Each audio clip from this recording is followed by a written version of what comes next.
ফেরাউন বলছিল না রে না, মুসা নবীর আইনটা ভালো নয়, আমি ফেরাউনের আইনটাই ভালো। তাহলে জনগণ দুই ভাগে ভাগ হয়ে গেল। কয় ভাগ ধরে কম? দুই ভাগে ভাগ হয়ে গেল। এক ভাগ চলে গেল মুসার পক্ষে, যা বলল না রে না, আল্লাহ মুসার হাতে যা আইনের কিতাব দিছে ওই আইনটাই মানুষের জন্য ভালো হবে। মুসার হাতে যে আইন আছে ওই আইনটা মুসার বানানো নয়, মুসার বাপের বানানো নয়, মুসার ভাইয়ের বানানো নয়, ওই আইনটা তৈরি করে দিয়েছেন আমার আল্লাহ রব্বুল আলামিন।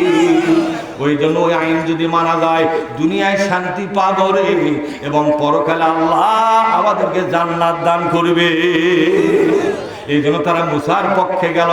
আর ফেরাউনের পক্ষে যারা গেল তাদের সংখ্যা ছিল বেশি। ফেরাউন বলেছিল না রে না, আমাদের মিশরের তাওরাতের কিতাবের শাসন চলবে না, ওই তাওরাতের কিতাবের শাসন মিশরের জন্য নয়, ওটা এই দেশে এখন বর্তমানে আর চলবে না। এই মিশরের দেশে আমি ফেরাউনের আইনই ভালো চলবে। তখন আল্লাহর চাইতে আমি বেশি ভালো বুঝি। নাউজুবিল্লাহ বলবেন না, কি বলবেন আপনি? আল্লাহর চাইতে কি ফেরাউন বেশি ভালো বোঝে নাকি? আইন তৈরি করার ব্যাপারে বেশি আল্লাহ বোঝে না, ফেরাউন বেশি বোঝে? এই বাংলাদেশের সমস্ত রাজনীতিবিদেরা, বুদ্ধিজীবীরা, কবি সাহিত্যিকরা, জ্ঞানী গুণীরা সবাই মিলে বসে বসে যদি 100টা আইন তৈরি করে, আবার আল্লাহ যদি আকাশ থেকে 100টা আইন পাঠায়, কারটা ভালো হবে? একটু হাত তুলে বলেন তো, কারটা ভালো হবে? বলেন তো, আল্লাহর আইনটাই ভালো হবে না মানুষের আইনগুলো ভালো হবে? আল্লাহর আইন ভালো হবে। কিন্তু আমাদের দেশের কিছু ক্যালমেট আছে, শয়তান মার্কাল, এই তরবির জান না পারে আমার ওদের টাইম কমে যাচ্ছে, খালি বুঝে যান কি করছি, খালি বুঝে যান। ভাইরা আমার, হাজার হাজার মানুষ একত্র হইয়া যদি আইন বানায় এবং তারা যদি বলে আমাদের দেশের জন্য মানুষের তৈরি করা আইনটা উপযুক্ত, মানবেন আপনারা? আপনারা মানবেন? যদি জোর করে বানাই তাও কি মানবেন? মানতেছে তাও খাই মানবো না। এখন কোনটা মানতেছেন আপনি? মানতেছে তাও খাই মানবো না। এর নাম বাঙালি, এর নাম কি জোরে খর, এর নাম হলো বাঙালি। মানতেছে তাও খাই মানবো না। আল্লাহ তাআলা মুসার পক্ষ নিলেন না ফেরাউনের পক্ষ নিলেন? আল্লাহ কার পক্ষ নিয়েছিলেন? আল্লাহ গেল মুসার পক্ষে, এদেশের মুসলমানরাও গেল মুসার পক্ষে। আজ বাংলাদেশে যারা বলতেছে আল্লাহর কোরআনের বিধানই সবচেয়ে ভালো, এরকম লোক বাংলাদেশে আছে না নাই? বাংলাদেশে একদল মানুষ তো বলতেছে আল্লাহর আইন মানুষের আইনের চাইতেও ভালো, এরকম কথা বলার লোক আছে না নাই? যারা বলে আল্লাহর কোন আইন এই বাংলাদেশের জন্য ভালো হবে, এদের পক্ষে আল্লাহ থাকবে না মানুষের আইনের পক্ষে আল্লাহ থাকবে গো? কার পক্ষে আল্লাহ থাকবে? আল্লাহ তো আর তার নিজের আইনের পক্ষে থাকবে। এই জন্য আল্লাহ রব্বুল আলামিন বলছেন, ও বান্দা, তুমি যদি তাগুতের সাথে সম্পর্ক ছিন্ন করে দিয়ে ঈমান আনো, তাহলে তোমার ঈমানটা আল্লাহর দরবারে কবুল হয়ে গেল। ভাইরা আমার, এইভাবে যখন আপনি ঈমান আনবেন তখন তাগুতের দ্বারা আক্রান্ত হবেন, বিপদে পড়ে যাবেন। 16.5 বছর ফেরাউন ছিল বাংলাদেশে ক্ষমতায়। কি ছিল জোরে কর? ফেরাউন ছিল বাংলাদেশে ক্ষমতায়। আলেম ওলামাদেরকে হত্যা করেছে, জেলে ভরেছে, তাদেরকে পঙ্গু করেছে, ঠিক না গাড়ি জোরে কর? তারা ঠিক মতো বাড়ি থাকতে পারে নাই।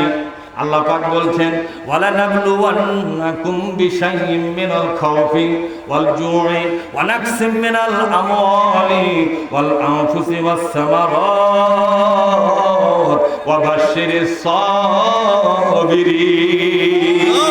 আল্লাহু আকবার। ঈমানের অগ্নি পরীক্ষা শুরু হবে, ঈমানের অগ্নি পরীক্ষা। তোমরা যদি তাগুত বর্জন করে ঈমান আনো, তোমাদের উপরে তাগুতেরা ভয় দেখাবে। এখন ঈমানের অগ্নি পরীক্ষা কাকে বলা হয়? যে কোনো বিপদ কিন্তু ঈমানের অগ্নি পরীক্ষা নয়।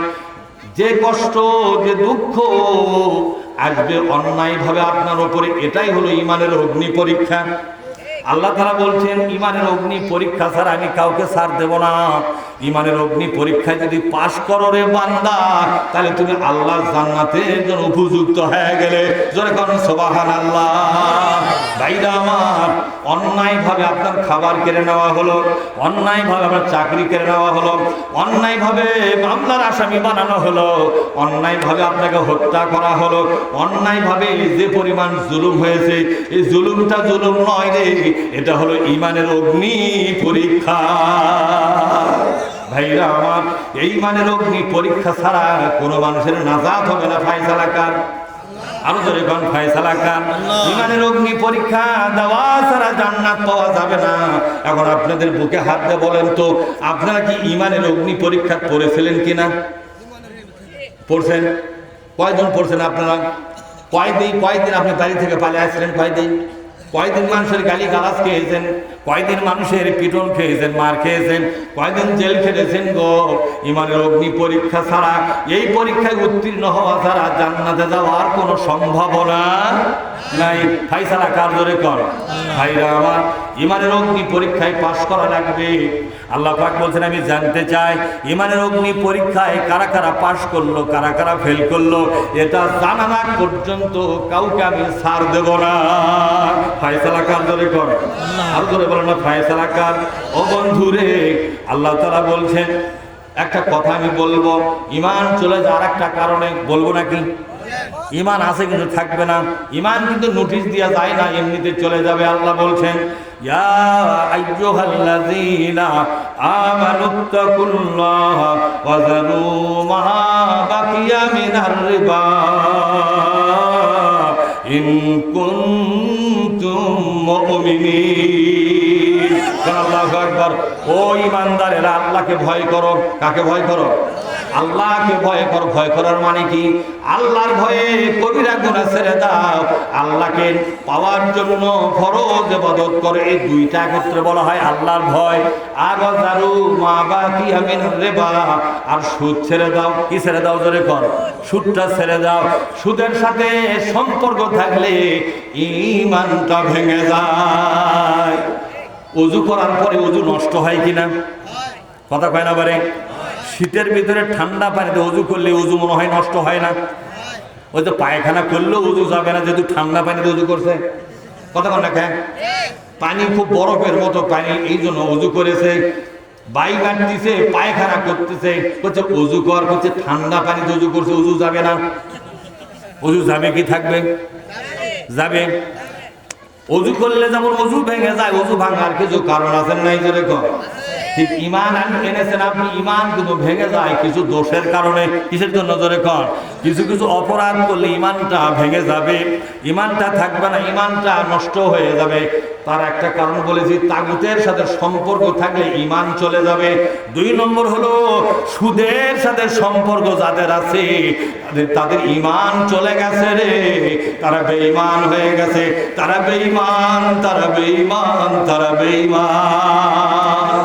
ফায়সালা কার? এই কথা যে আল্লাহ বিশ্বাস করেন কারা? মঞ্চে আছেন আর তার নিচে আছেন, বিশ্বাস করেন কারা? এই কথা যে আল্লাহ আপনারা বিশ্বাস করেন, এই কথা আমি বানায়া বলছি না। সূরা বাকারার ভিতরে, কোন সূরা ধরে কর? সূরা বাকারার ভিতরে 278 নম্বর আয়াত। কত নম্বর ধরে কর?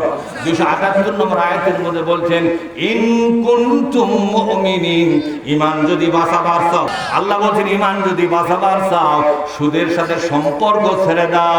কথা রাখা। ইন কুনতুম মুমিনিন, ঈমান যদি বাঁচাবার চাও, ঈমান যদি। কারণ কি বন্ধু? এই জবান থাকবে, জিহ্বা থাকবে রে বন্ধু।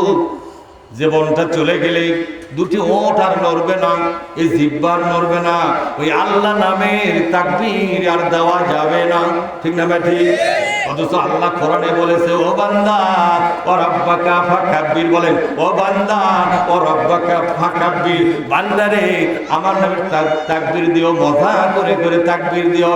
ও বান্দা আমার নামে তাকবীর যখন হবে মজা করে তাকবীর দিও। বলেন, ও রাব্বাকা ফাকাব্বির। বলেন, ও রাব্বাকা ফাকাব্বির।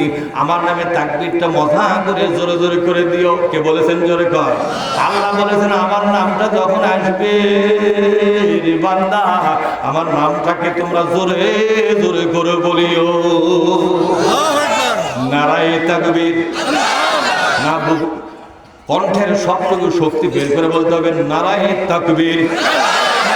একটু হাত তুলে বলা যায় না বাজান? নারায়ে তাকবীর।